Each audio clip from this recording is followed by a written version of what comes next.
Oke, ini kita akan bahas tentang lanjutannya hukum Kepler 2 ya. Nah, pertama, kita kenapa harus kita tahu ini gitu kan? Sebelum kita masuk materinya,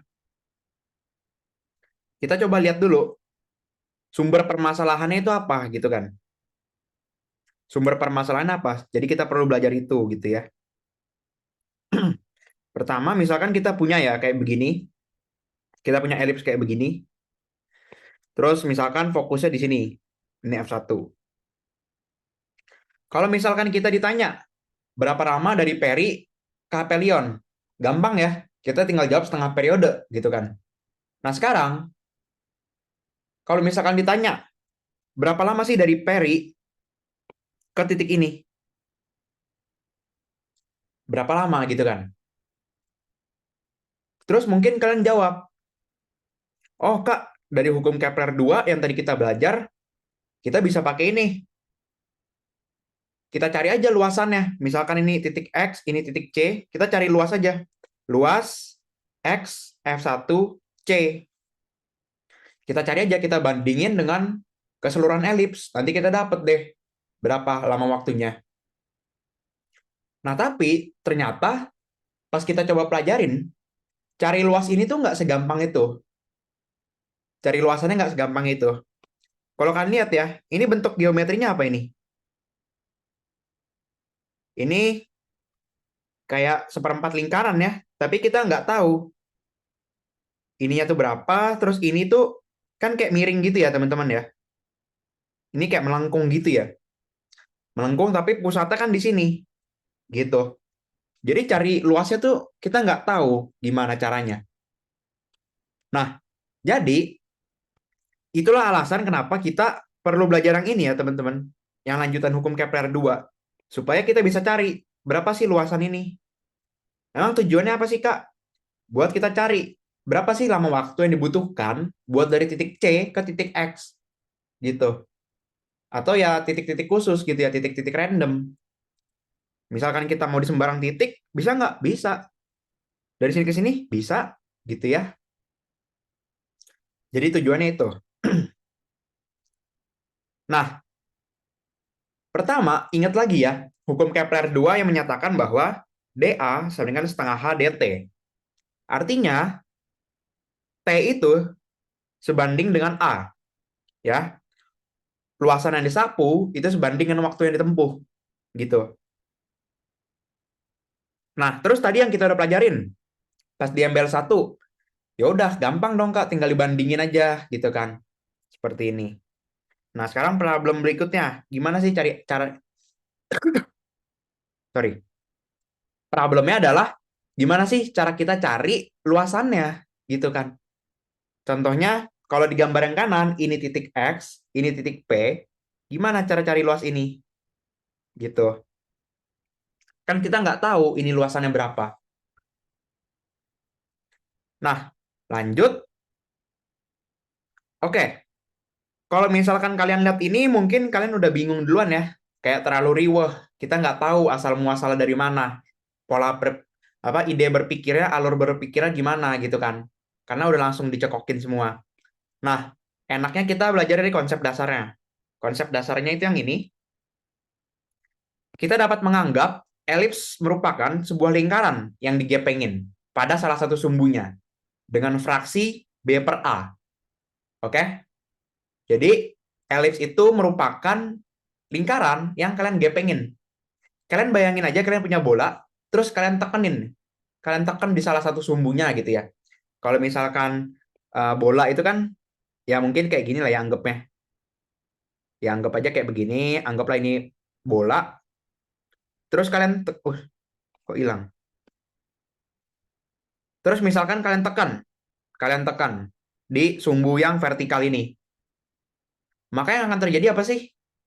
Yang di sumbu vertikal ini akan makin pendek. Tapi konsekuensinya dia itu akan makin pipih ya.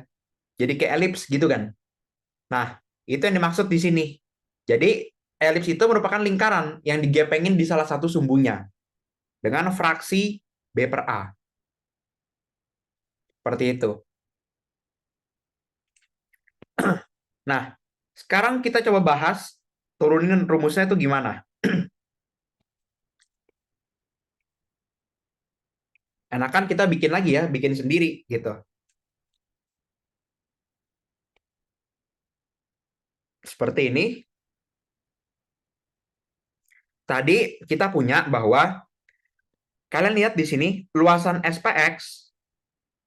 Kalau kita bandingin dengan luasan ini, SP aksen X, itu akan sama dengan perbandingan tadi yang B per A itu ya. Maka luas SPX ini kan luas yang kalau sebagai elips ya. Kita bandingin aja sama luasan yang sebagai lingkaran. Ini fraksinya akan sama dengan B per A. Seperti ini. Nah, sekarang si SP aksen X ini ternyata kita bisa cari nilainya. Luasannya apa gitu kan. Karena kalau misalkan langsung ke elips kita nggak bisa. Jadi step pertama kita mulai dari yang lingkarannya dulu. Ini yang lingkarannya kan? Ini yang lingkarannya. Nah, kalau kalian lihat, ini tuh mirip sama apa sih? Ada yang kebayang nggak ini mirip sama apa?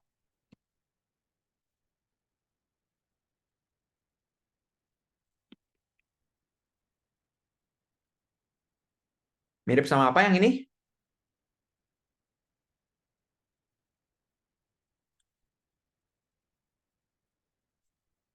Mirip apa yo? Juring, bujur atau apa itu namanya?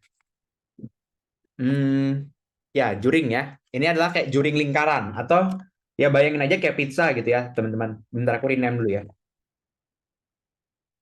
Oke. Kayak kayak pizza gitu ya. Kalau misalkan kita punya lingkaran, pusatnya di sini, terus ada dua titik teman-teman. Kita punya dua titik. Ini terpisah sejauh sudut alfa, misalkan. Maka kan luas alfa ini apa sih? Luas alfa ini. Kalau misalkan kita mau bawa dari fundamentalnya banget, seperti ini. Misalkan, aku punya sudut alfa. Nah, alfa ini kan berbanding lurus ya, atau jangan pakai alfa ya, pakai beta deh. Beta itu kan berbanding lurus dengan luasnya ya, dengan luas lingkarannya kan. Maksudnya seperti ini teman-teman. Kalau betanya segini, maka luasannya adalah segini. Sekarang gimana kalau betanya lebih besar? Segini. Ini betanya. Maka luasannya makin besar ya. Artinya apa? Sudut yang dicakup itu berbanding lurus dengan luasan yang dicakup. Nah, idenya sama. Kita bisa ngelakuin perbandingan. Maka perbandingannya adalah apa? Beta, yaitu sudut yang kecil itu, dibagi dengan keseluruhan sudut pada lingkaran. Keseluruhan sudutnya berapa? 360 ya. Ini sama dengan apa? Sama dengan luas lingkaran yang dicakup dengan sudut beta, misalkan A beta gitu ya, dibagi dengan luas yang dicakup sudut 360 derajat, yaitu luas lingkaran. A total. Maka kesimpulannya, A beta itu apa? A beta itu adalah beta per 360 derajat dikali luas total. Luas totalnya apa? Pi R kuadrat. Gitu. Makanya rumusannya kayak gini yang kita belajar di sekolah ya. Kayak gitu. Nah, balik ke pertanyaan tadi, ini adalah sebuah lingkaran ya. Lingkaran dengan sudutnya apa teman-teman? Sudutnya di sini adalah E ya. Sudutnya kita notasin sebagai E. Nah, si E ini, kalau kita lakuin hal yang sama dengan rumus yang ini, maka kita bisa cari luasan dari CP aksen X ya. A, CP aksen X. Kalau kalian bingung luas yang mana, itu adalah luas yang ini. Ini luasannya. Ini adalah E sudutnya dibagi dengan sudut satu lingkaran ya. Di sini aku pakainya radian ya teman-teman ya. Aku pakai radian maka aku bagi dengan 2pi. Dikali dengan luas lingkaran, yaitu pi r kuadrat. Tapi di sini R-nya apa? Oh, R-nya udah ditentuin. Dari pusat ke P aksen yang ada di permukaan, permukaan lagi. Yang ada di jari-jari itu panjangnya A. Maka dikali dengan pi A kuadrat. Gitu. Tapi tadi kan yang mau kita cari adalah luasan SP aksen X kan? Karena itu yang bisa kita cari. Maka luasan SP aksen X itu apa? Oh, luasan SP aksen X itu yang ini. Berarti ini apa? Luasnya si CP aksen X yang total ini dikurangin sama luasan yang ini kan? Dikurangin sama luasan yang ini. Nah, caranya gimana? Ya udah, berarti kita kurangin sama luas CP aksen S ya. CP aksen S gitu. Nah, mungkin buat kalian supaya nggak bingung ya, C-nya aku tulis ini pusat ya, pusat elips. S ini merupakan fokusnya ya, fokusnya elips. Nah, sekarang problem berikutnya muncul. Cari luas SP, sorry, cari luas CP aksen S-nya gimana? Gitu kan. Iya, betul. Sudut E itu, sudut E kalau di elipsnya itu anomali. Iya, betul, betul. Betul. Nah, luas CP aksen S, coba kita lihat dulu ya segitiganya, teman-teman. Kita lihat dulu segitiganya. Mungkin seperti ini ya gambarnya. Sorry kalau gambarnya kurang rapi. Ini adalah C, ini S, dan ini P aksen ya. Nah, sudutnya tetap sama kan? Sudutnya tetap sama. Ini adalah E. Nah, dari C ke S itu kan tadi aku udah tulis ya. Ini dari pusat ke fokus. Dari pusat ke fokus. Maka jaraknya adalah jarak fokus. Atau A dikali E. Oke? Sisi miringnya dari C ke P aksen itu panjangnya A. Nah, kalau kita mau nyari luasnya, luas itu kan setengah kali alas kali tinggi. Nah, tapi alas sama tinggi itu kan harus saling tegak lurus ya. Maka alasnya itu yang ini, tingginya harus tegak lurus. Nah, tingginya yang mana? Kita coba lihat di sini, teman-teman. Aku bisa loh bikin seperti ini. Bisa bikin yang tingginya sampai ke P aksen. Seperti ini ya.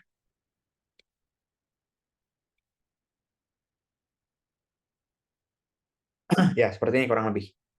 Nah, aku tahu bahwa si garis kuning ini itu kan tegak lurus sama alasnya ya. Berarti itu adalah tingginya. Berarti di sini siku-siku dong. Kalau di sini udah dimakan E sama dia, maka sisanya adalah 90 minus E kan. 90 minus E. Nah, permasalahannya kita mau nyari ini, tingginya berapa? Tingginya berapa gitu kan. Sebut aja L. Kita tahu kita bisa pakai trigonometri di sini. Karena di sini siku-siku ya. Maka cos 90 minus E sama dengan samping per miring, L per A. Maka L-nya adalah A cos 90 minus E. Cos 90 minus E itu apa? Oh, cos 90 minus E itu sin E. Maka L-nya adalah A sin E. Gitu. Sekarang kita udah punya deh tingginya. Itu A dikali sin E. Nah, sekarang berarti kita bisa dapetin luasnya adalah luas CP aksen S itu adalah setengah kali alasnya yang ini, tingginya yang ini. Oke? Alasnya adalah AE, tingginya adalah A sin E. Maka ini sama dengan setengah A kuadrat E sin E. Gitu ya. Maka luas SP aksen X itu apa? ACP aksen X tadi kita udah punya, yaitu yang ini. Kita udah punya ya. Ini luasan CP aksen X. Maka tinggal kita kurangin aja ya. Tadi kan luasan CP aksen X dikurangin luasan CP aksen S. Kita udah punya semua nih. Berarti ASP aksen X sama dengan E per 2pi dikali pi A kuadrat dikurang, sorry, dikurang CP aksen S. Yaitu, tadi kita udah punya setengah A kuadrat E sin E. Seperti ini. Nah, kita perhatiin di sini ada yang bisa dicoret ya. Ini P-nya kecoret. Nah, terus ada yang bisa dikeluarin ya. Kita bisa dikeluarin. Ada yang bisa dikeluarin. Maka A SP aksen X sama dengan setengahnya bisa keluar ya. Terus A kuadratnya juga bisa keluar. Setengah A kuadrat, buka kurung, E minus, yang ruas kiri itu kan sisa E-nya doang berarti ya. Karena ini udah kecoret. Terus setengah sama A kuadratnya udah dikeluarin di depan. Nah, berarti yang kiri cuma jadi E, yang kanan jadi E sin E. Gitu. Nah, kemudian kita udah punya nih ASP aksen X-nya segini. Tapi kan ini bukan yang kita mau. Yang kita mau adalah SPX kan. Yang kita mau SPX, bukan SP aksen X. Nah, dari sini ASPX, ASP aksen X, ini adalah A per B-nya dari A SPX kan. Aku ulang, A SP aksen X itu adalah A per B-nya dari A SPX. Dari hubungan ini. Tinggal dimasukin aja. Tinggal dimasukin ke bagian ini. Ganti A SP aksen X-nya dengan A per B dari SPX. Maka, karena A SP aksen X sama dengan A per B dari A SPX, maka tinggal kita substitusi. Ini aku zoom aja deh. Ini jadi A per B ASPX sama dengan setengah A kuadrat E minus E sin E. Kemudian A-nya kecoret di sini. Terus B-nya kita pindahin ke kanan, kita akan punya bahwa, bentar ya, kita akan punya bahwa ASPX itu sama dengan setengah dikali AB, buka kurung, E minus E sin E. Kita dapat deh luasannya sekarang. Ini luasan untuk SPX tadi.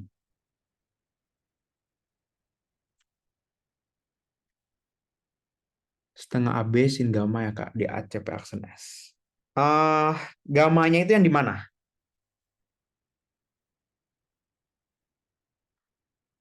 Oh, iya ya, sama aja. B-nya itu maksudnya tingginya kan? B sin E-nya itu tingginya kan? Iya, iya, betul-betul. Bisa, bisa. Itu kan kayak yang rumus di, apa ya, sekolahan itu nggak sih?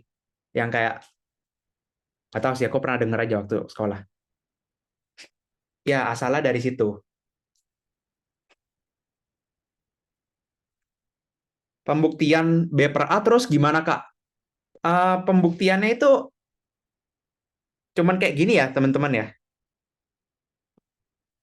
Misalkan ini adalah titik X, bukan pembuktian ya sebenarnya. Dibilangnya kayak ini ya, kayak definisi. Itu udah dari definisinya. Definisi dari elips itu adalah lingkaran yang digepengin sebesar fraksi B per A. Atau, ini kalau misalkan ini adalah titik X, XP per XP aksen, ini sama dengan B per A. Gitu. Ini dari definisi elipsa itu sendiri ya. Kalau ditanya pembuktian dari definisi, mungkin rada sulit ya. Aku kurang paham sih kalau pembuktian dari B per A-nya itu ya.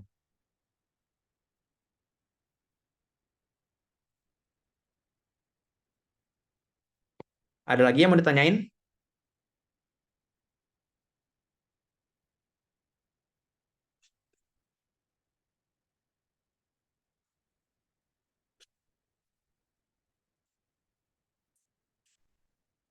Pi AB per Pi A kuadrat kah, Kak? Oh, itu kalau misalkan mau pakai yang luas ya, itu boleh juga.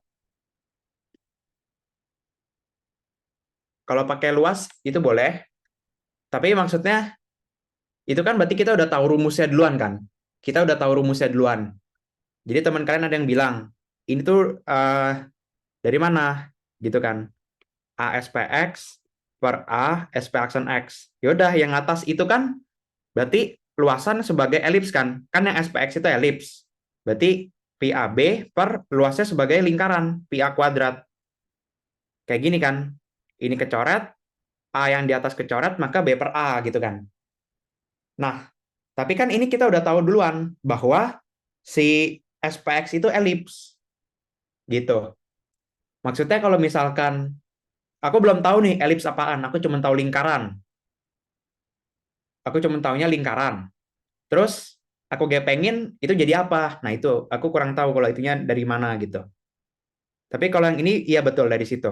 Perbandingan luasnya sebagai elips dengan perbandingannya sebagai lingkaran.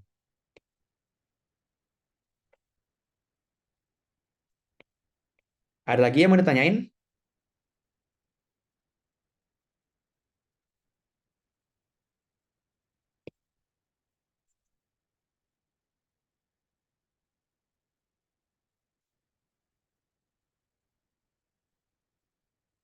Aman?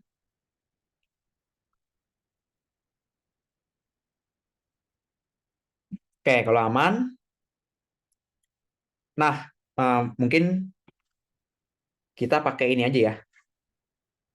Pakai coret-coretan aja ya. Nanti kita baru lihat PPT ya. Nah, tadi kan kita dapat bahwa luas SPX itu adalah setengah AB E minus E sin E. Gitu. Nah, pas di awal, mungkin aku pindahin aja yang ini ya. Yang ini aku pindahin.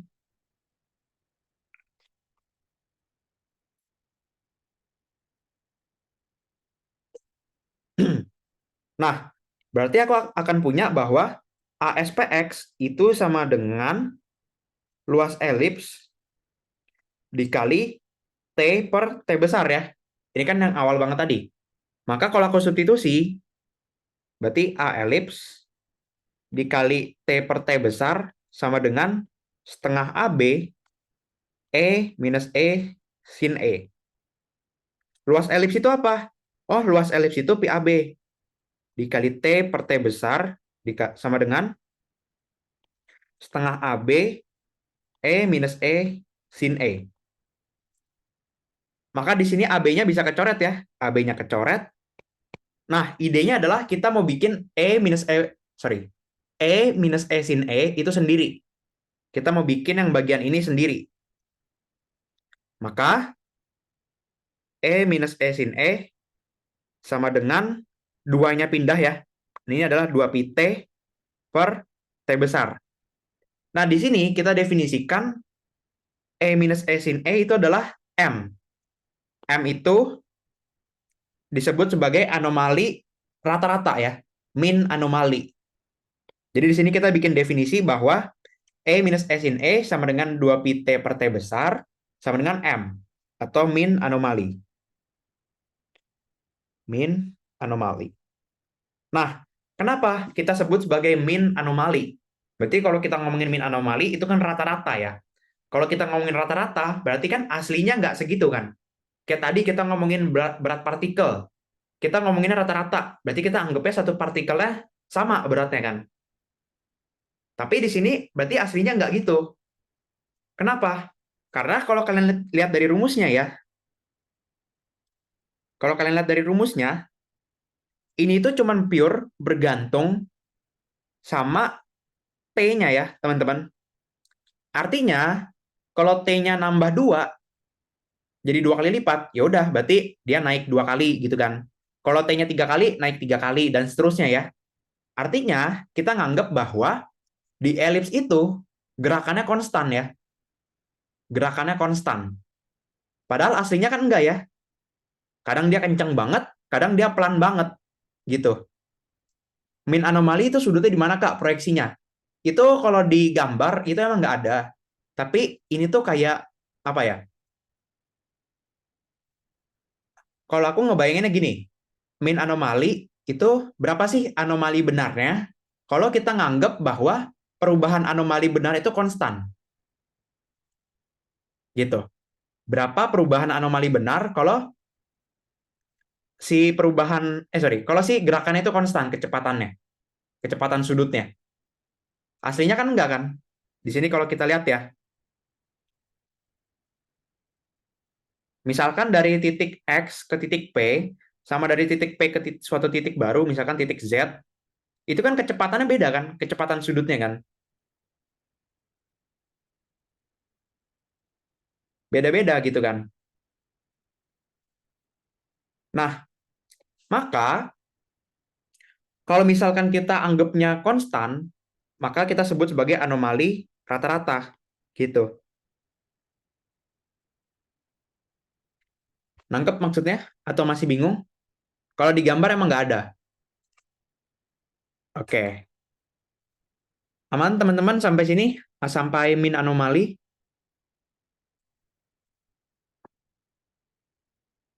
Aman ya? Nah, yang berikutnya, oke, yang ini ya. Oh ya, aku belum jelasin ya, E besar itu apa? E besar itu adalah anomali eksentris ya. E besar itu anomali eksentris. Ini tuh apa? Ini tuh anomali benar, tapi diukurnya dari pusat elips ya. Kalau true anomali yang F yang ini, itu kan diukurnya dari fokus. Kalau yang E besar ini diukurnya dari pusat elips. Gitu. Makanya namanya eksentris. Sentris gitu ya. Center. Seperti itu. Nah, dari tadi kita ngomongin E besar terus. Nyari E besar emang gimana sih? Gitu kan? Sebentar ya. Pindahin dulu.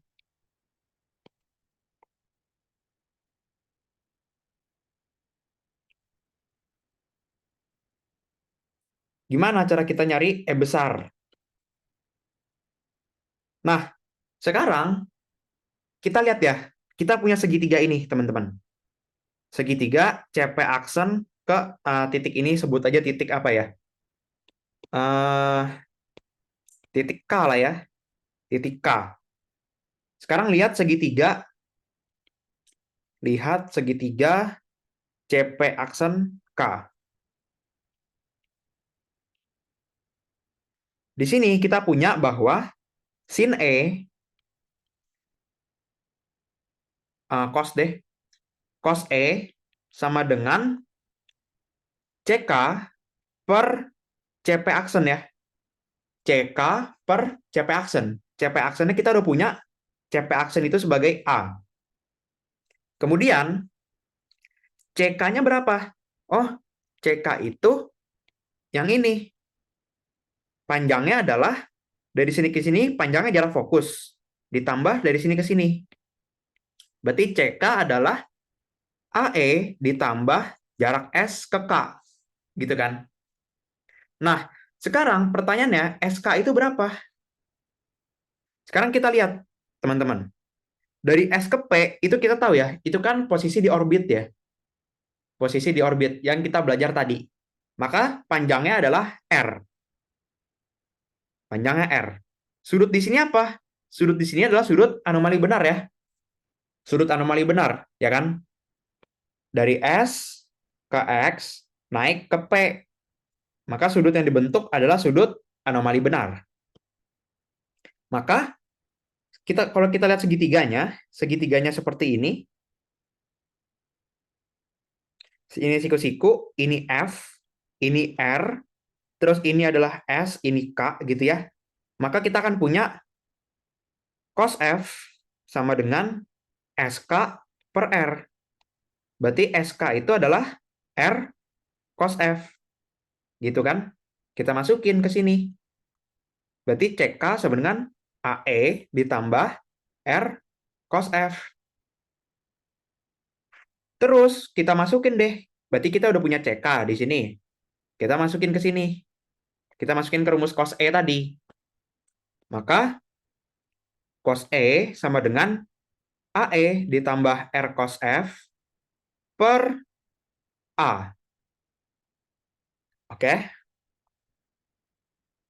Nah, terus kita tahu bahwa R itu adalah persamaan polar pada elips. A, 1 minus E kuadrat, per 1 tambah E cos F. Seperti ini. Kemudian, tinggal kita masukin. Kita masukin ini ke sini, ke R ini. Kalau kita masukin jadi apa? Jadi cos E sama dengan AE ditambah A1 minus E kuadrat per 1 tambah E cos F dikali cos F per A ya. Sekarang kita rapihin bentuknya.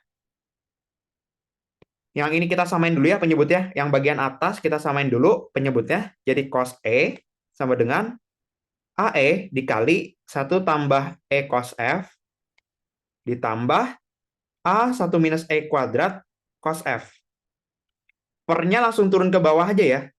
Maka ini jadi A1 tambah E cos F. Ini persamaannya. Sampai sini teman-teman, ada yang bingung?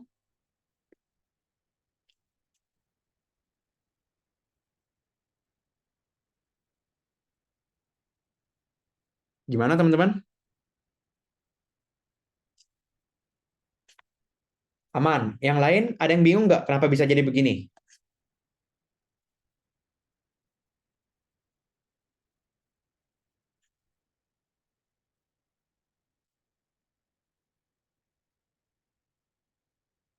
Aman ya? Oke. Kalau gitu, tujuan kita adalah mencari cos F ya teman-teman. Karena kenapa? Kenapa nggak langsung cos E? Karena kita biasa tahu apa sih? Misalkan kita belum belajar ini deh. Kita belum belajar ini.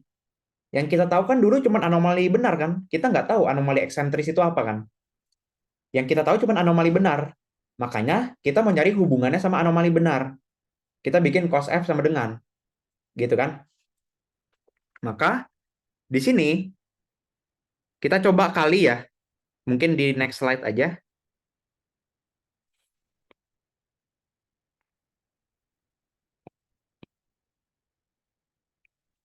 Di next slide. Ini kedua ruas kita kali sama A1 plus E cos F ya. Maka kita akan punya A cos E dikali 1 tambah E cos F sama dengan AE 1 tambah E cos F tambah A1 minus E kuadrat cos F. Maka ini jadi apa? A cos E tambah AE cos F cos E sama dengan, ini kita kali juga ya. Jadi AE tambah AE kuadrat cos F ditambah A cos F dikurang AE kuadrat cos F. Seperti ini. AE kuadrat cos F-nya kecoret ya, teman-teman. Ini kecoret. Maka sekarang persamaannya jadi apa? A cos E ditambah AE cos F cos E sama dengan AE ditambah A cos F. Nah, kita kumpulin cos F-nya sendiri ya. Kita kumpulin cos F-nya. Maka yang A cos F-nya kita pindahin ke kiri, kita tukar sama A cos E yang di sini ya. Ini kita pindahin ke sini. Yang ini kita pindahin ke kanan. Kita tukar ya. Maka jadi apa? Jadi AE cos F cos E dikurang A cos F sama dengan AE minus A cos E. Nah, sekarang di sini yang di ruas kiri kita bisa keluarin untuk si A-nya ya, A sama cos F-nya ya. Maka kita akan punya A cos F buka kurung E cos E minus 1 sama dengan A E minus cos E. Maka di sini A-nya kecoret ya. Terus kita bagi kedua ruas dengan E cos E min 1. Maka kita akan punya cos F sama dengan E min cos E per E cos E min 1. Atau biasanya kalau di buku-buku ya ditulisnya seperti ini. Ini minusnya aku bisa keluarin minus ya di atas ya. Maka jadi cos E min E. Terus di bawah juga keluarin minusnya. Ini jadi 1 min E cos E. Ini minnya juga kecoret kan ya atas bawah. Min ketemu min kan jadi plus ya. Maka aku punya cos F sama dengan cos E min E per 1 min E cos E. Selesai deh. Asalnya dari sini, teman-teman. Ada yang mau ditanyain?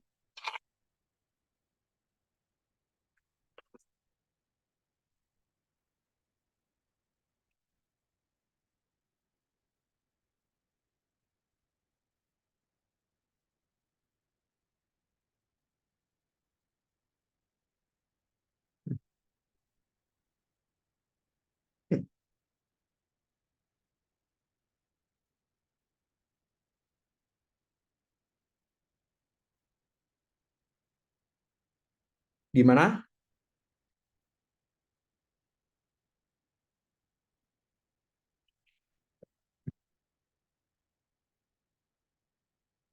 Ada yang mau ditanyain, teman-teman?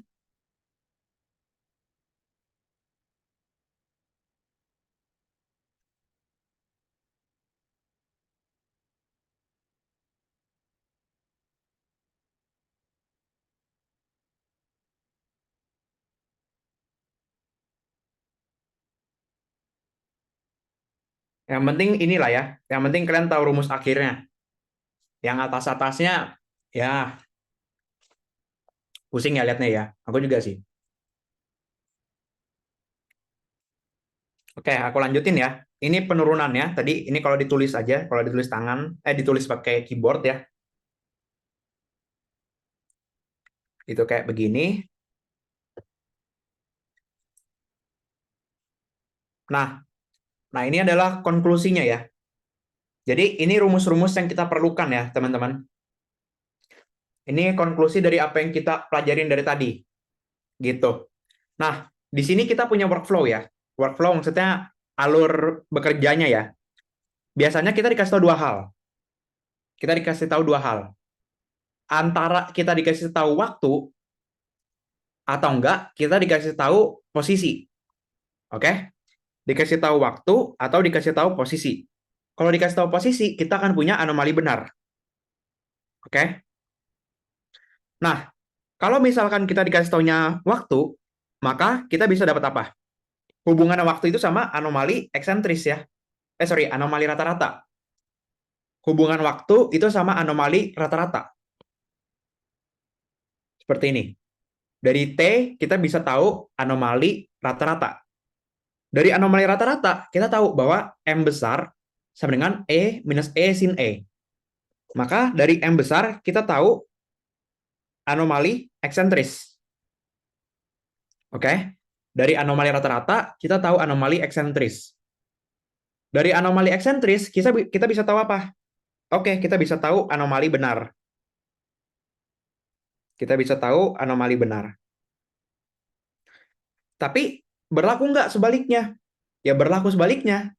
Dari anomali benar, kita bisa tahu juga anomali eksentris. Bisa dibalikin nggak? Bisa. Dari anomali eksentris, kita bisa tahu anomali rata-rata. Kalau kita tahu anomali rata-rata, kita bisa tahu waktunya berapa. Gitu. Jadi ini workflow-nya ya, teman-teman. Ini cukup penting ya. Aku kotakin ya. Ini maksudnya panah dua ini, itu sebenarnya kalau di matematika tuh kayak ekivalen gitu ya. Tapi maksudnya ini kayak bisa bolak-balik ya.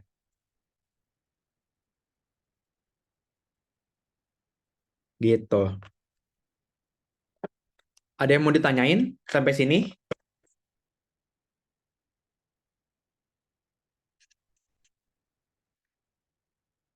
Silakan kalau ada pertanyaan. Misalkan ada yang masih bingung.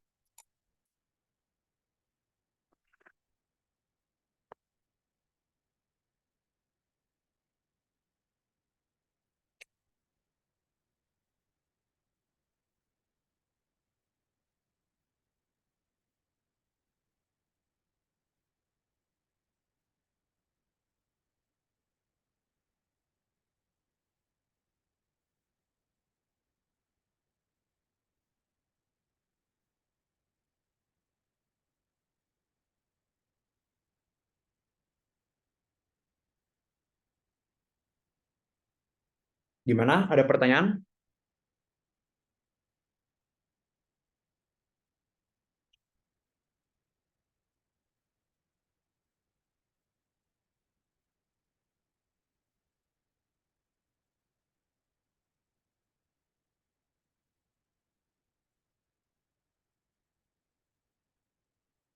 Oke, kalau dari aku aman.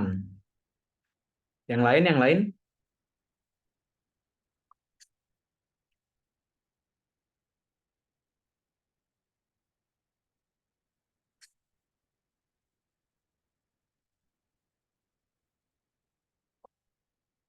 Oke, kalau nggak ada pertanyaan, silakan dicoba ya teman-teman ya. Untuk latihan soalnya ya. Ini yang nomor satu. Eh, untuk yang bujur ekliptiknya itu buat tambahan aja ya. Kalau kalian nggak mau ngerjain nggak apa-apa. Tapi coba dulu buat hitung sudut antara vektor posisi dan vektor kecepatan bumi pada 17 Agustus. Oke? Itu dikasih tahu semua datanya. Ingat workflow yang tadi ya teman-teman ya. Ini sekarang kita dikasih tahunya waktu berarti ya. Berarti kita dari waktu ke anomali rata-rata, ke anomali eksentris, lalu ke anomali benar. Gitu. Silakan dicoba teman-teman.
Oke, aku ulang secara singkat ya.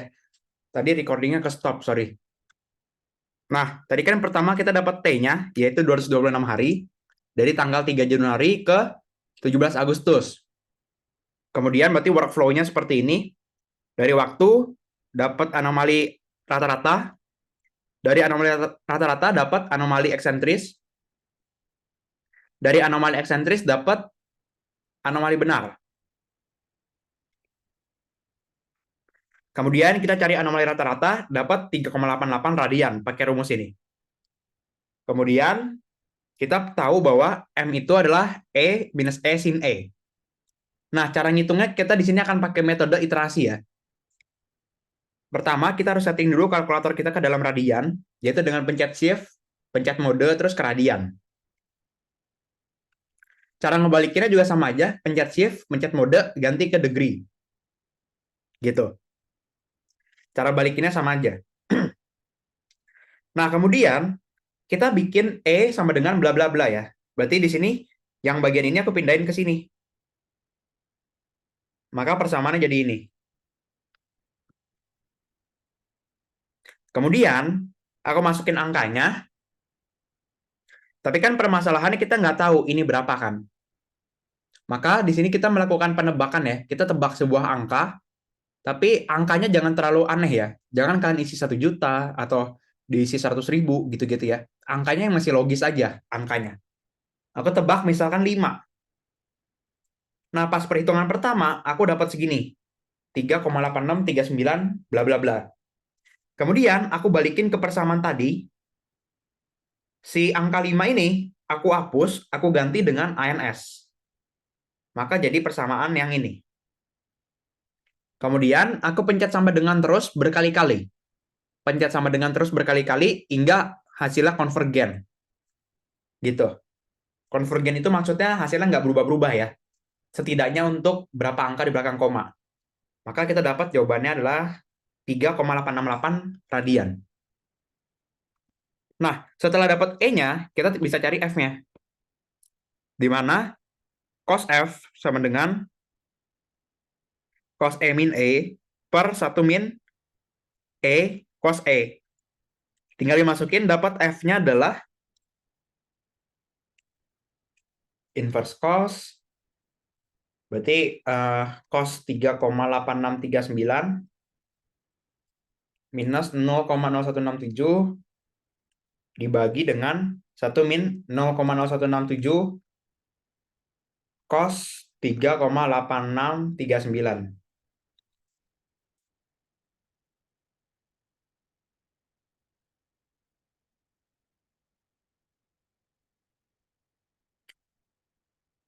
Oh, sorry. Kali 0.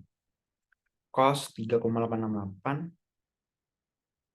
kurang 0,0167 dibagi 1 dikurang 0,0167 cos 3,868. Inverse cos dapat 2,42 ya.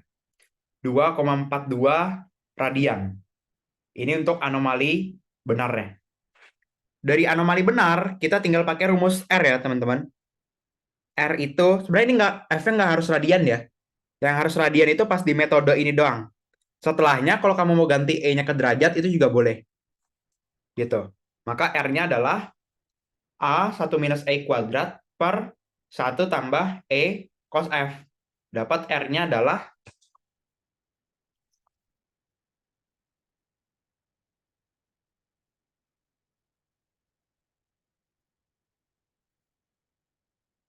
1,012 radian. Aku dapat R-nya radian lagi. AU, sorry. Dapat R-nya segini.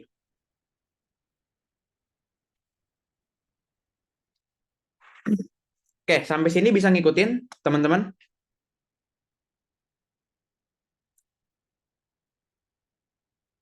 Bisa ngikutin?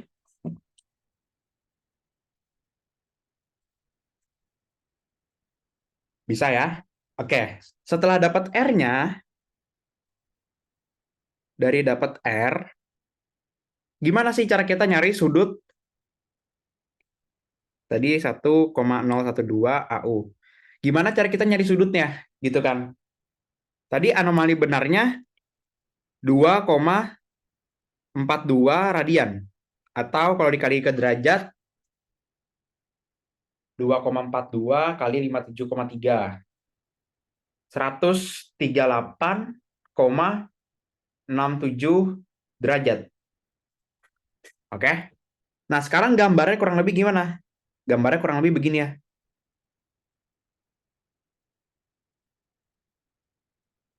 Ini gambarnya. Ini elipsnya ya.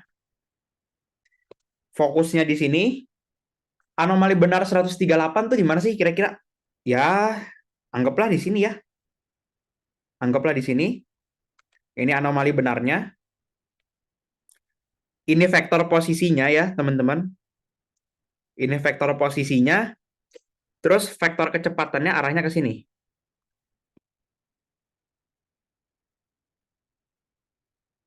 Ini vektor kecepatannya. Nggak di-convert dulu kok. 226 hari kan masuk di kuadran 3. Um,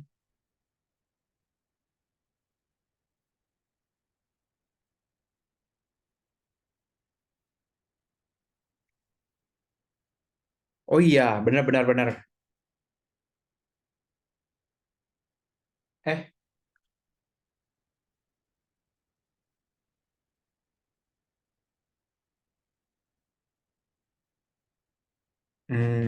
sebentar. 26 ke 26 hari.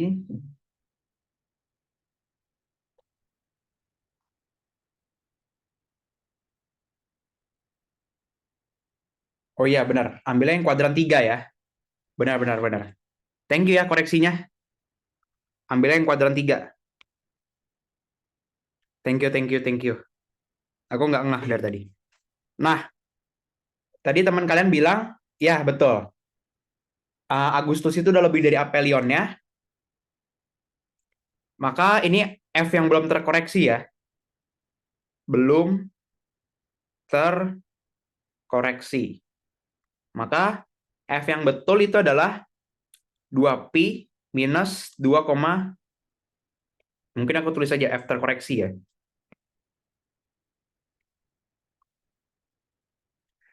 F terkoreksi.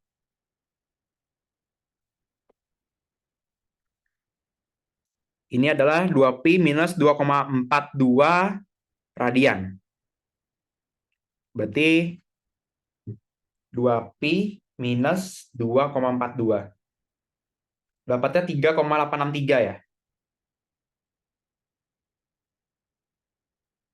radian. Ini kalau dalam derajat 221,36 derajat. Berarti dia itu di sini ya. 221 mungkin sekitar di sini ya, teman-teman ya.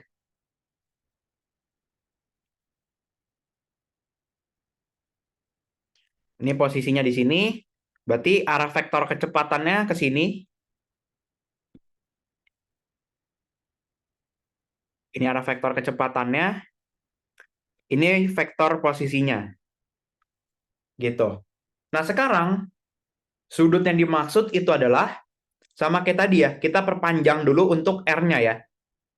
Kita perpanjang R-nya. Kita perpanjang vektor itu bisa ya, selama dia di garis kerjanya. Ini adalah vektor R-nya ya.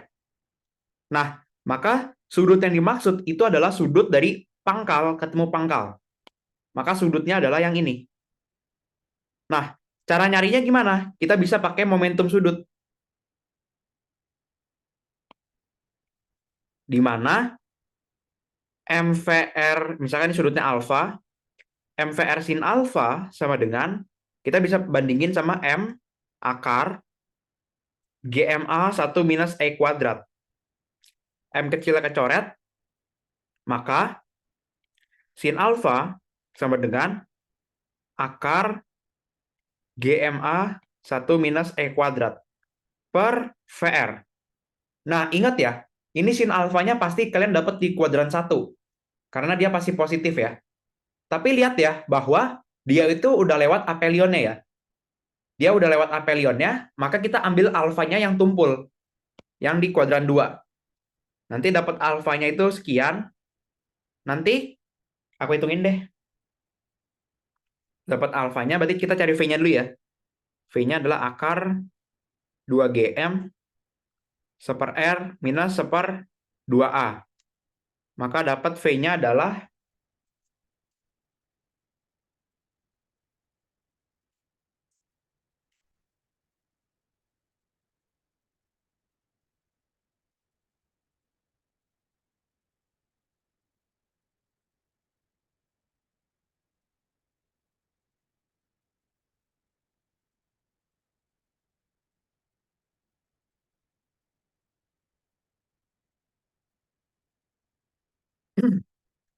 dapat V-nya itu 29.384,81 meter per second. Tinggal dimasukin aja ke sini.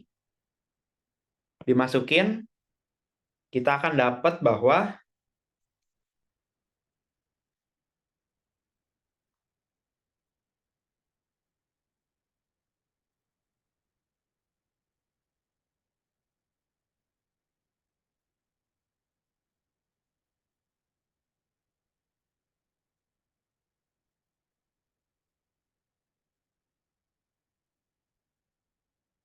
alfanya adalah inversin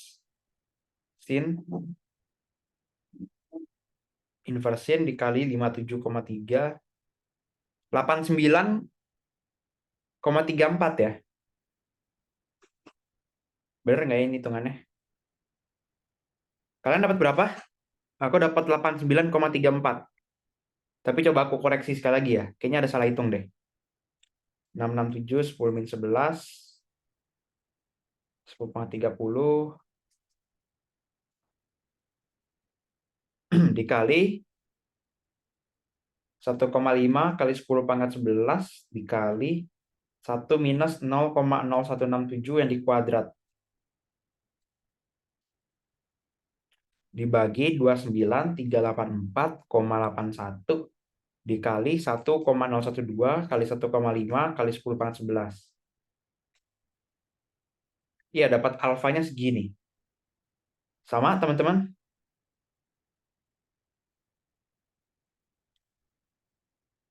Dapatnya pada sama nggak?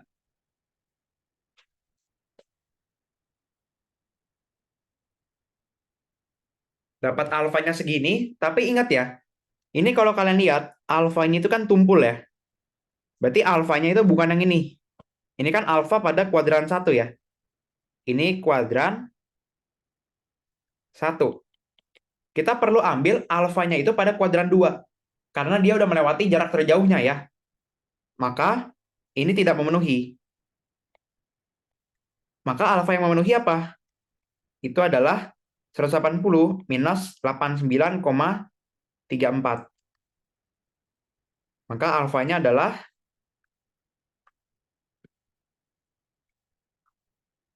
90,66 derajat. Maka jawabannya adalah ini. Gitu.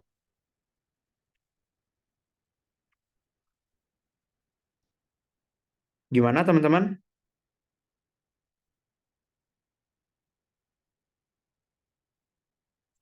Maka jawabannya adalah yang ini ya.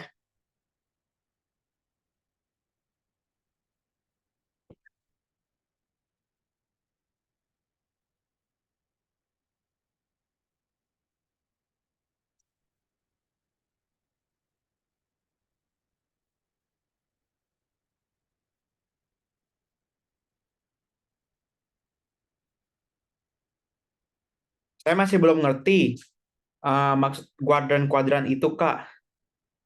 Ini yang ini. Maksudnya dari kan sinus ya. Sinus itu kan dia positif di kuadran 1 dan 2. Sampai situ kamu ngerti nggak? Untuk koreksi kuadran itu kan itu kita lihat geometri aja kan, Kak? Iya, bisa lewat geometri. Bisa lewat anomali benar juga. Kalau anomali benarnya lebih dari 180, maka ambil alfanya yang kuadran 2. Gitu.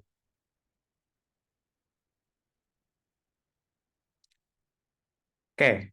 Nah, pas kamu udah tahu bahwa sin itu positif di kuadran 1 dan 2, maka ada dua kemungkinan kan? Kalau aku dapat alfanya segini, berarti ada satu pasangannya lagi, yaitu pasangannya yang 90,66. Nah, kalau gitu ngambilnya yang mana? Ngambilnya tergantung. Tadi R1,012 AU itu ada dua posisi. Di sini dan di seberangnya. Yaitu di sini. Sorry. Di sini dan di seberangnya. Yaitu di titik ini ya. Nah, mereka berdua ini R-nya sama. Kalau ini R, ini juga R. Kalau gitu ambil yang mana dong? Kalau kita lihat, pas di posisi atas, Kan vektornya yang ini, vektor posisinya. Vektor kecepatannya ke sini. Kalau kita perpanjang R-nya, maka seperti ini ya. Maka sudutnya gimana sih? Kalau kamu lihat, ini sudutnya sudut lancip ya. Sudutnya sudut lancip, gitu. Sedangkan kalau kamu lihat di bawahnya, sudutnya adalah sudut tumpul kan. Artinya, ketika suatu objek gitu ya, udah lewat jarak terjauhnya, maka sudut antar kedua vektornya itu pasti tumpul. Tapi, kalau belum lewat jarak terjauhnya, maka sudutnya itu yang lancip. Gitu. Itu maksudnya. Jadi kita perlu koreksinya di situ.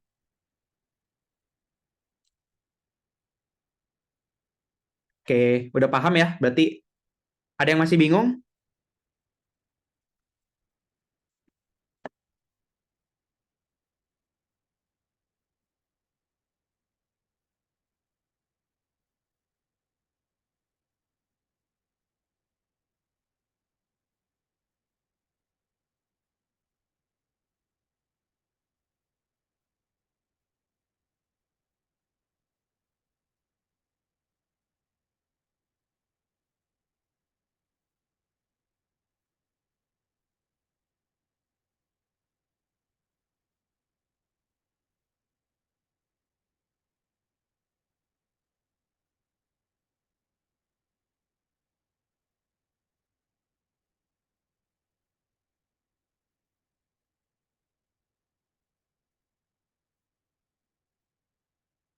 Paham, teman-teman?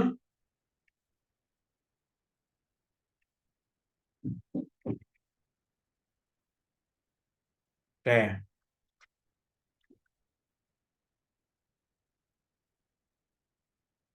Ada yang mau coba kan nih? Cari bujur ekliptiknya gimana?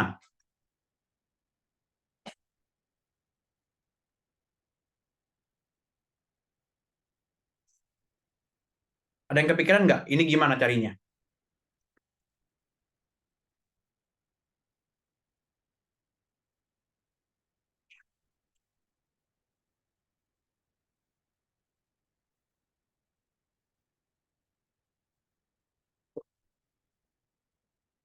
Gimana? Untuk bujur ekliptik.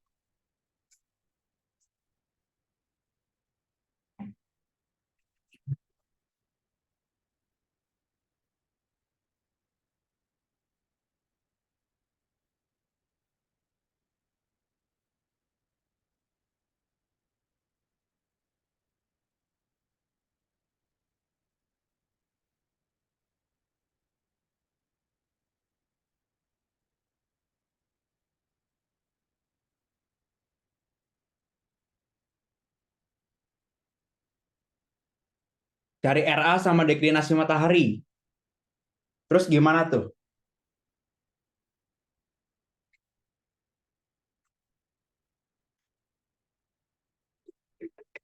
Ini kan cari bujur ekliptiknya ini ya, bumi ya.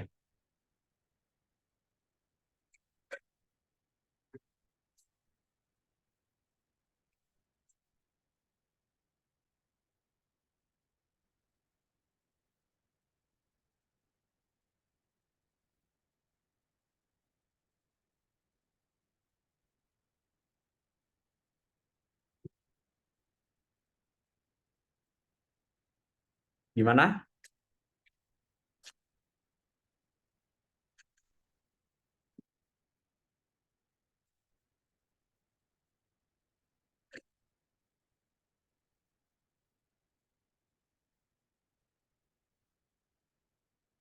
Ada yang kepikiran gak nih?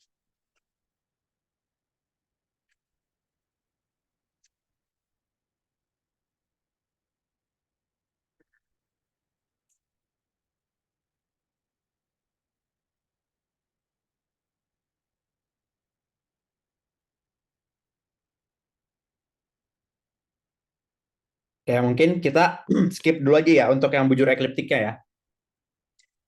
Nanti kalau kalian penasaran, kalian boleh chat ya. Untuk yang nomor 2, ini caranya sama persis ya. Caranya sama persis. Cuman tadi kan dikasih taunya anomali benar ya. Tadi dikasih taunya anomali benar. Sorry, tadi dikasih taunya waktu, dikasih tahu waktu berapa, terus ditanya posisinya di mana. Nah, sekarang sebaliknya, kita dikasih taunya posisi. Dikasih taunya posisi, ditanya waktu, gitu kan. Jadi ini tinggal dibalik aja. Berarti workflow-nya untuk soal nomor 2, dari anomali benar, kita tahu kita tahu anomali eksentris. Dari anomali eksentris, kita tahu anomali rata-rata. Dari anomali rata-rata, kita tahu waktu. Gitu. Ini workflow-nya untuk yang nomor 2. Gitu. Untuk soal-soal ini, teman-teman, udah clear belum sebelum kita ganti ke materi selanjutnya?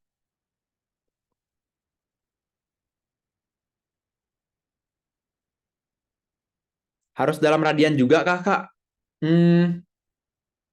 Pas ganti dari E ke M, kan pas kalian cari M ya, pas kalian cari M itu kan E minus E kecil sin E. E-nya ini harus dalam radian. Tapi kalau dari F ke E itu nggak harus radian. Tapi yang ini itu harus radian.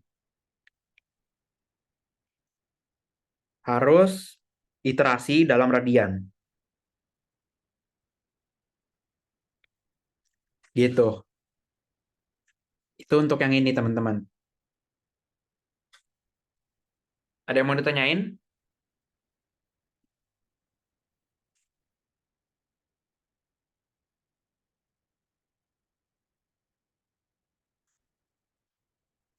Bisa lanjut ke materi berikutnya atau ada yang masih dibingungin?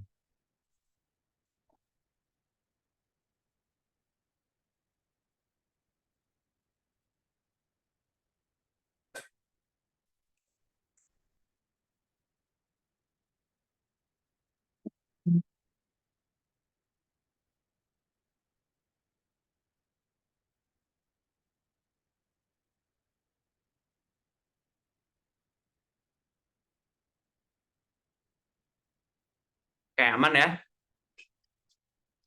Oke.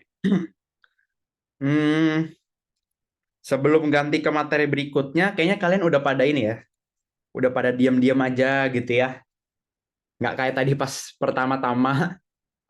Mungkin udah pada lelah, teman-teman? Apa gimana? Ada apa? Ada apa?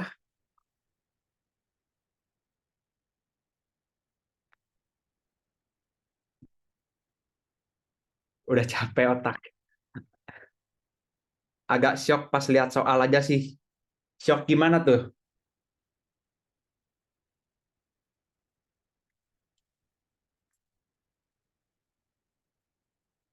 Mungkin karena nggak familiar aja ya. Karena jarang jarang ini aja ya, jarang dipakai kan. Oke. Mungkin kalau dipaksain rasanya kurang bagus ya. Kita break dulu aja kali ya, teman-teman. Biar biar seger lagi. Oke. Ini soalnya bahasan berikut ini lumayan ya, lumayan mikir ya. Untuk yang di hiperbolanya, teman-teman. Jadi kalau kalian nggak fokus, ini sayang banget nanti. Oke, kita break dulu ya. Um, 10 menit aja ya. Oke, teman-teman. Oke, silakan istirahat dulu.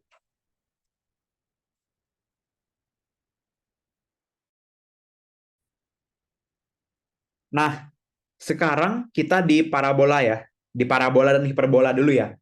Biasanya kalau parabola ini kan kita udah sering pakai ya. Karena ketika kita ngomongin kecepatan lepas, itu adalah kecepatan pada orbit parabola. Gitu. Rumusannya seperti ini, teman-teman. Dia rada beda ya. Tadi sempat ada yang nanya ya, P itu apa gitu kan. Terus aku bilang P itu adalah jarak simetrikus rektum, yang rumusnya A1-min E². Tapi untuk di parabola itu beda ya, karena dia E-nya 1. Gitu. Maka P-nya itu jadi 2A. Dengan A-nya itu jarak fokus ke titik puncak. Gitu. Nah, Rumusannya itu sama persis ya, cuman ganti aja 900 rektumnya sama 2A. Gitu, teman-teman. Nah, untuk rumusan energinya seperti ini, nanti ujung-ujungnya kita akan dapat bahwa kecepatan pada orbit parabola itu adalah akar 2 GM per R. Gitu. Untuk parabola aku rasa gampang ya buat kalian ya. Pasti gampang lah ya parabola mah. Nah, ini dia teman-teman. Ini yang Gigi Gaming ya. Ini banyak istilah-istilah baru gitu ya. Kayak apa ya bilangnya ya? Ini dari elips, parabola, hiperbola, sama lingkaran. Kayaknya ini salah satu yang paling susah ya. Elips sama hiperbola tuh saingan lah. Gitu. Nah, di sini kita coba bahas satu-satu ya. Kita bahas satu-satu. Untuk hiperbola, itu adalah irisan kerucut yang eksentrisitasnya itu lebih besar dari satu. Oke? Eksentrisitasnya itu lebih besar dari satu. Rumusannya seperti ini untuk koordinat polarnya. Untuk persamaan polarnya seperti ini, R sama dengan A, E kuadrat min 1 per 1 tambah E cos theta. Dengan E-nya itu yang lebih besar dari satu itu. Kenapa dia rumusnya bukan yang A1 min E kuadrat? Karena ketika rumusnya seperti ini, R-nya akan negatif ya teman-teman. Sedangkan jarak itu kan besaran skalar ya. Jarak itu besaran skalar. Maka ya nggak ada gitu jarak negatif gitu. Kecuali kita ngomonginnya vektor. Nah, makanya di sini diubah jadi E kuadrat min 1. Supaya tetap positif.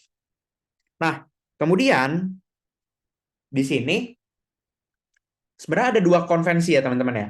Ada dua tipe orang ketika belajar hiperbola.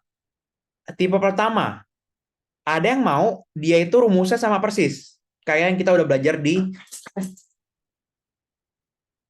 Bentar.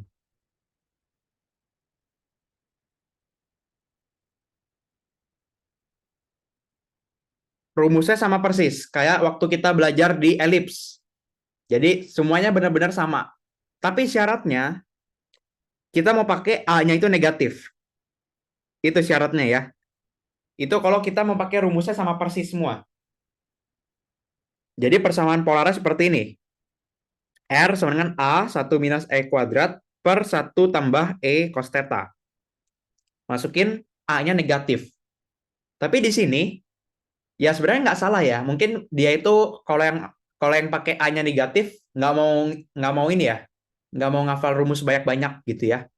Tapi kalau aku pribadi, aku kurang demen karena apa ya, rasanya semi mayor negatif tuh kayak nggak masuk akal aja ya buat aku ya.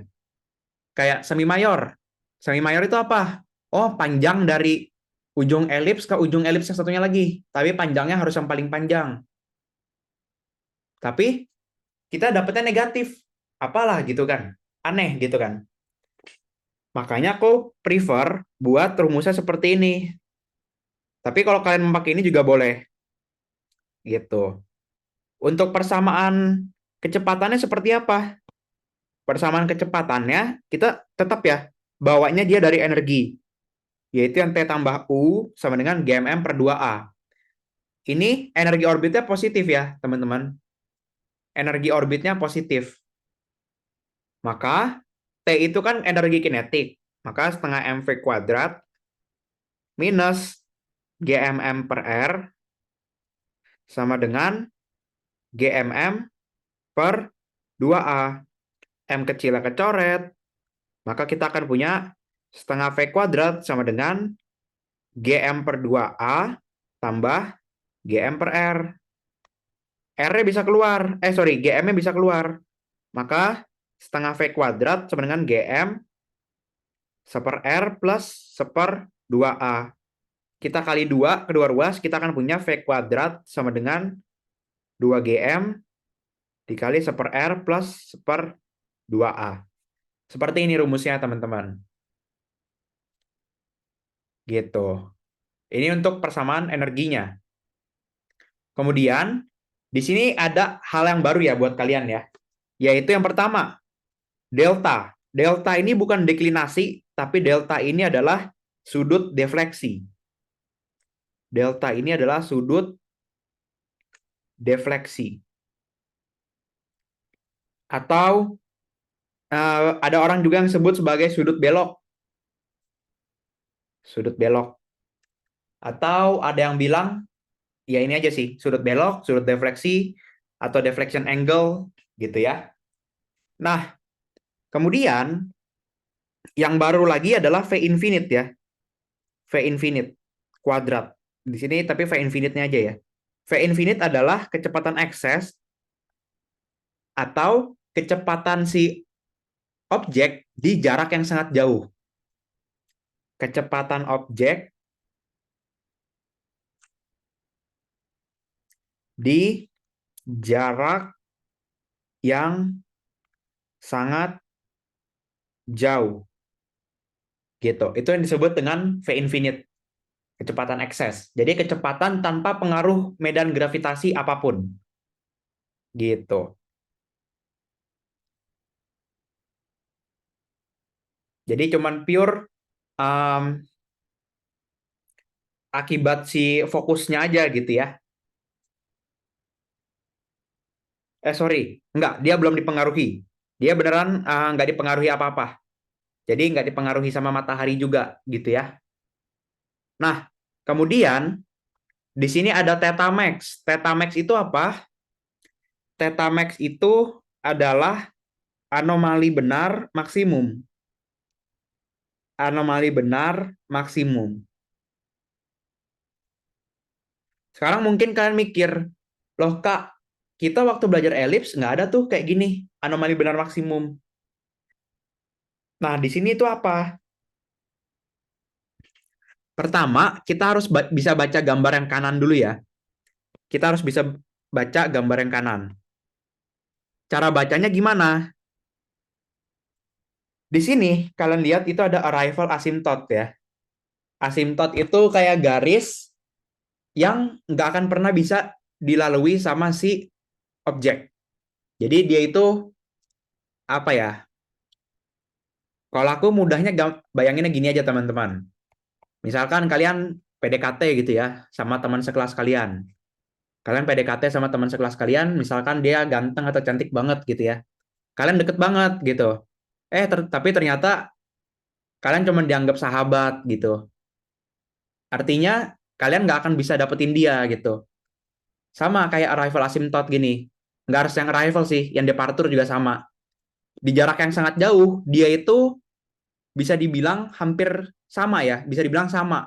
Tapi sebenarnya pada kenyataannya, dia itu nggak pernah menyentuh si asymptote. Sama kayak tadi ya, kalian udah deket banget sama teman kalian, cuman dianggap sahabat gitu kan. Nggak akan pernah jadi pacaran gitu. Sama kayak si asymptote ini, teman-teman. Gitu. Ada yang mau ditanyain sampai sini? Ya, seperti itulah analoginya ya. Kebayang nggak, teman-teman, buat yang asymptote ini? Aman ya? Tapi jangan galau ya, teman-teman ya. Siapa tahu yang aku omongin tadi itu ternyata ada yang beneran kejadian ya. Sabar ya, teman-teman. Ya, emang susah sih. Nggak apa. Kita fokus di OSN aja, teman-teman. Oke, kita lanjut. Nah, balik ke yang tadi. Tadi kan aku sebutin V infinite. Nah, si V infinite itu kecepatan di asimptotnya gitu ya, teman-teman. Tadi aku bilang kan, di jarak yang sangat jauh, kita bisa anggap si objeknya itu ada di asimptot. Nah, geraknya dengan kecepatan apa? Geraknya dengan kecepatan V infinite. Gitu. Kemudian untuk sudut defleksi itu apa? Kalian lihat, di sini adalah arrival asymptote. Artinya, dia geraknya dari sini kan? Dia nyampainya dari sini. Nah, sekarang bayangin kalau dia nggak melengkung. Bayangin dia nggak melengkung. Maka dia akan lurus terus ya. Dia lurus terus ke sini. Tapi ternyata akhirnya dia belok. Ya kan? Beloknya seberapa? Nah, beloknya itu ternyata ke sini. Gitu kan? Perginya ke sini. Nah, sudut yang dibentuk ini, itu yang disebut sebagai delta. Atau sudut defleksinya. gitu. Itu yang dimaksud dengan si sudut defleksi. Jadi harusnya dia ke sini. Tapi ternyata dia malah ke sini. Malah ke departur asimtot. Nah, beloknya seberapa sih? Itu yang dimaksud dengan si delta. Gitu. Nah, untuk theta maksimum, itu tuh, kan ini fokusnya. Ini fokusnya. Maka, si theta maksimum itu adalah berapa sih anomali benar dia ketika di jarak yang sangat jauh. Atau dengan kata lain, berapa anomali benarnya ketika dia kita anggap menyentuh asimtotnya gitu ya. Notice aku bilang kita anggap menyentuh. Berarti aslinya enggak kan? Gitu ya. Berarti misalkan kalau aku panjangin terus, ternyata di sini dia kita udah bisa anggap dia menyentuh. Ya udah, berarti misalkan di sini. Oke, berarti ini adalah theta max-nya. Gitu. Aman sampai di sini teman-teman? Untuk theta max, V infinite sama delta, ada yang mau ditanyain?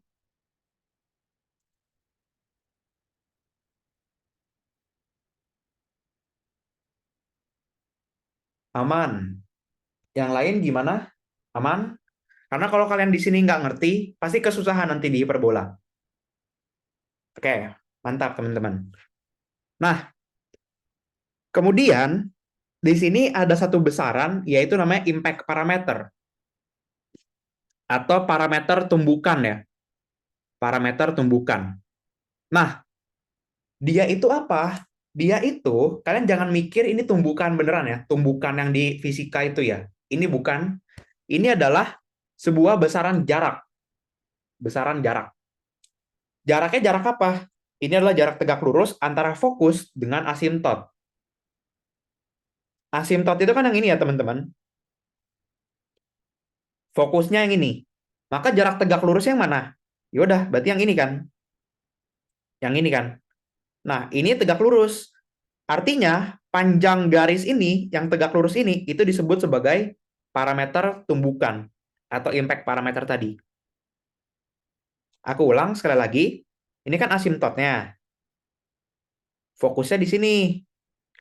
Nah, jarak terdekatnya kapan sih? Jarak terdekatnya kan berarti yang ketika dia tegak lurus kan? Berarti yang ini. Nah, aku misalin B. Nah, panjang B ini itu yang disebut sebagai parameter tumbukan. Gitu. Itu untuk yang parameter tumbukan. Nah, kemudian ini rumus-rumusnya ya. Tan delta per 2 sama dengan GM per V infinite kuadrat dikali B. Terus cos theta max sama dengan minus 1/E. Nah, kalau kalian ngeh ya, aku nggak tulisin persamaan energinya di sini. Maksudnya nggak dibuka secara umum gitu ya. Nggak dibuka satu-satu. Nanti aku jelasin. Nah, kemudian teman-teman, di sini kita bisa apa ya? Bisa pakai logika untuk mencari theta max itu. Theta max.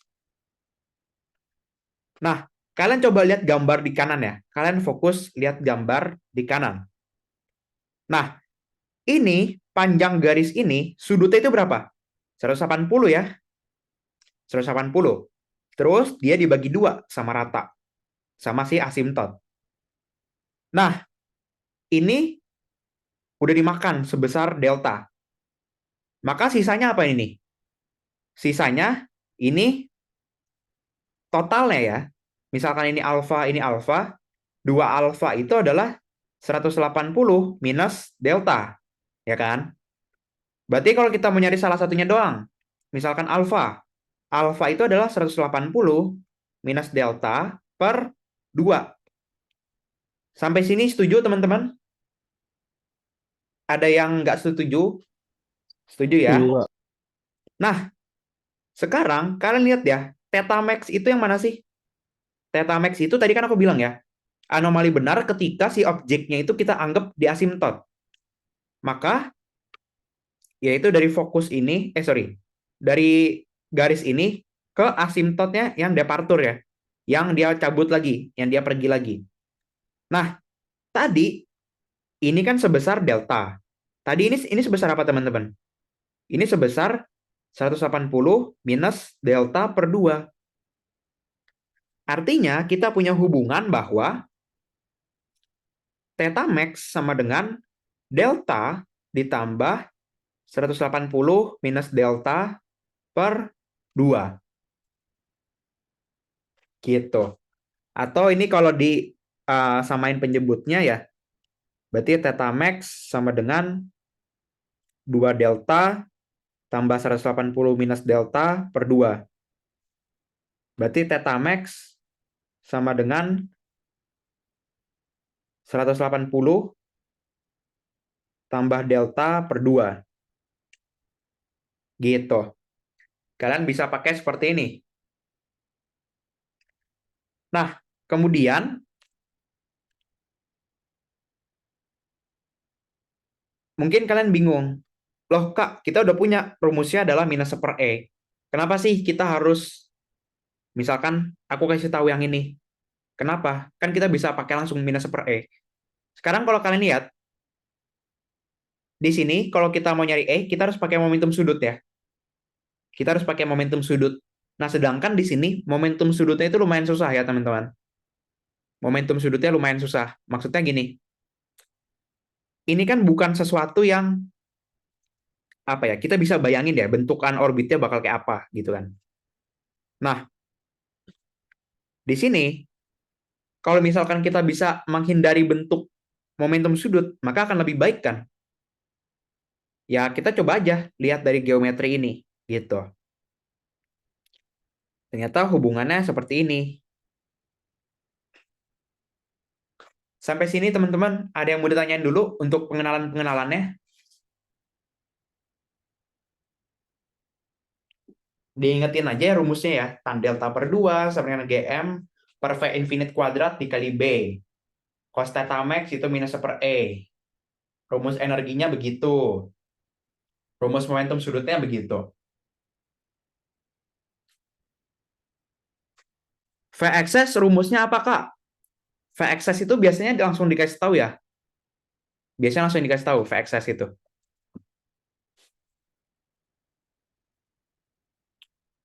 Atau setidaknya kalau nggak dikasih tahu, berarti dikasih tahu delta sama dikasih tahu B-nya gitu ya.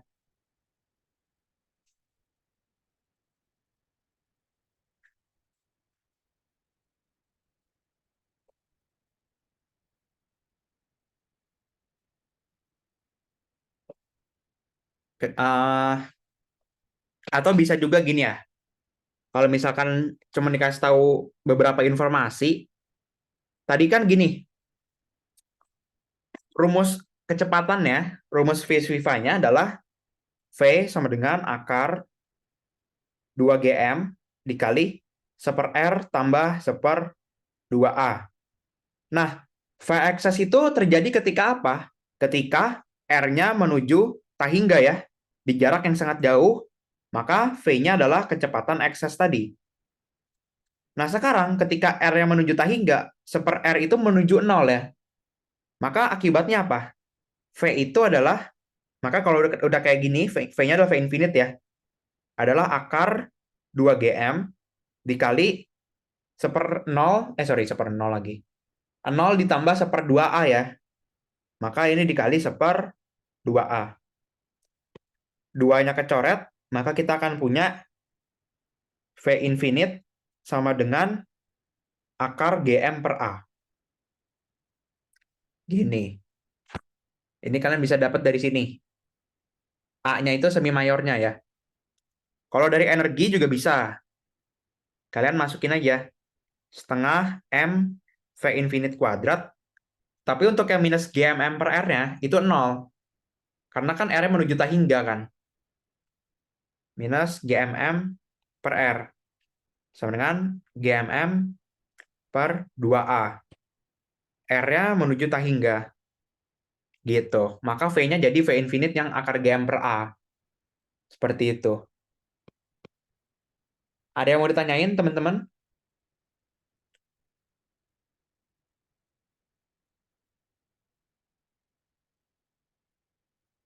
Gimana?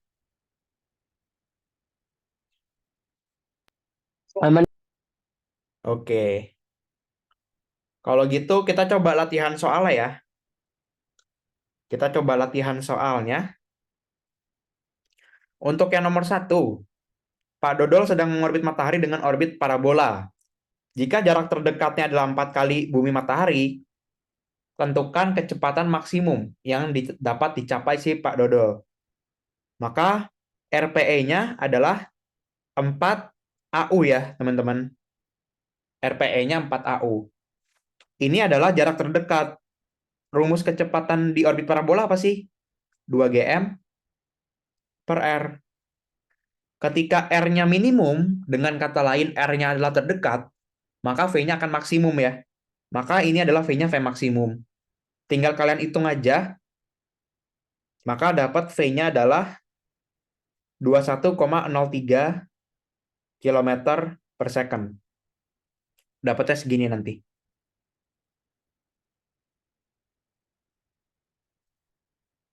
Gitu. Aman ya, buat nomor 1 mah gampang. Nah, sekarang nomor 2 teman-teman. Aku pengen kalian mikir dulu sih yang nomor 2. Karena tadi harusnya kalau kalian merhatiin penjelasannya dengan benar-benar, kalian harusnya bisa untuk yang ini.